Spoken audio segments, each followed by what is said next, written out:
सुषमा जी बोचे, निर्मला जी टावरी,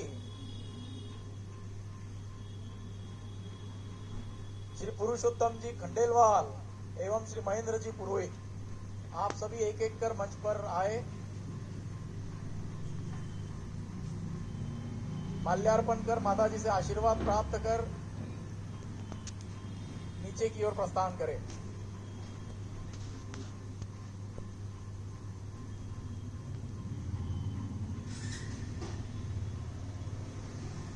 आप लोग फिर भूल गए, मैंने कहा था कि यजमान, दैनिक यजमान, मुख्य यजमान जब ग्रंथ पूजन करते हैं तो आप अपनी जगह से भी वहां से पूजन कर सकते हैं। तालियां बजाकर अपनी करकल ध्वनि द्वारा आप अपने हाथ वहां तक पहुंचा सकते हैं।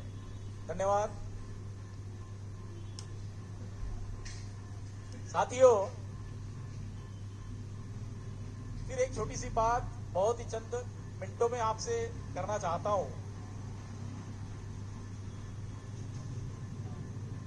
हम में से कई लोगों ने कभी न कभी या तो किराए का घर लिया होगा या किराए से घर दिया होगा। ये अनुभव हम में से कई लोगों ने लिया है। या तो हमने कभी किराए से कोई मकान लिया होगा कभी, या अभी भी किराए के मकान में रह रहे होंगे, या हमने कभी किसी को किराए से मकान दिया होगा। तो जब हम किराए से मकान लेते हैं तो वो जो मकान मालिक होता है वो कई सारी शर्तें हमारे सामने रखता है, और प्रमुखतः उनमें 3 शर्त क्या होती है।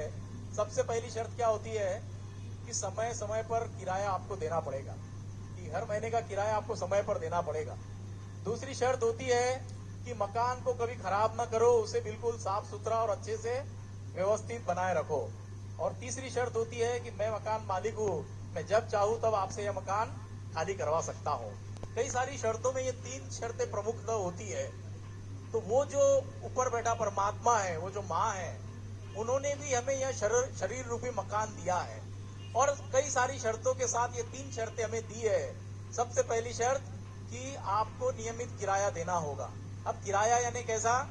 तो ये जो सत्संग है, ये जो सुमिरन है, ये प्रभु का नाम है, माँ की आराधना है, साधना है, जप है, तप है, बस यही नियमित किराया हम ऊपर वाले को, उस प्रभु परमेश्वर को, माँ को देकर हमारे मन मस्तिष्क में हम कोई कुविचार न लाए, कोई राग द्वेष क्रोध ऐसी भावना न लाए और ऐसी गंदगी ना करे, तो हम ऊपर वाले ने जो हमें यह किराए का मकान दिया है उसका ध्यान रख सकते हैं। और तीसरी कि जब चाहे तब मैं खाली कराऊंगा। तो बिल्कुल यही सच है कि कब हमसे यह किराए का मकान ऊपर वाला खाली करने को कहे, हम रह रहे उस मकान में, आइए हम किराया देते रहे, और यही किराया देने और अपना मकान साफ सुथरा रखने के लिए ऐसे सत्संगों का आयोजन किया जाता है। इससे पहले कि हमारा मकान मालिक हमें यह किराए का मकान खाली करने को कहे, आइए कुछ सत्संग करें, माँ का सुमिरन करें, क्योंकि जब भी हम नाम सुमिरन करके बाहर निकलते हैं तब माँ की शक्ति हर वक्त हमारे साथ रहती है। गलत लोग, गलत शक्तियां हमारे सामने कितनी भी कोशिश करे हमें छू भी नहीं सकती, क्योंकि माँ का नाम रूपी कवच हमारे साथ हमेशा होता है। कल माता जी ने भी हमें माँ सीता की कथा में बताया कि यही शक्ति कवच और उसका महत्व हमें समझाया।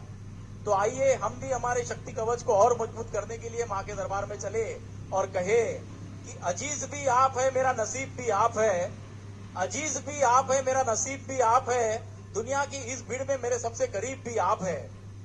माँ आपके आशीर्वाद से ही चलती है मेरी जिंदगी की डोर, मेरा हृदय भी आप है, मेरी आत्मा भी आप है। आइए इस कथा के 7वें पुष्प में प्रवेश करें। मैं माता जी के चरणों में नम्र प्रणाम करता हूँ, सादर प्रणाम करता हूँ और अनुरोध करता हूँ 7वें पुष्प की शुरुआत करें।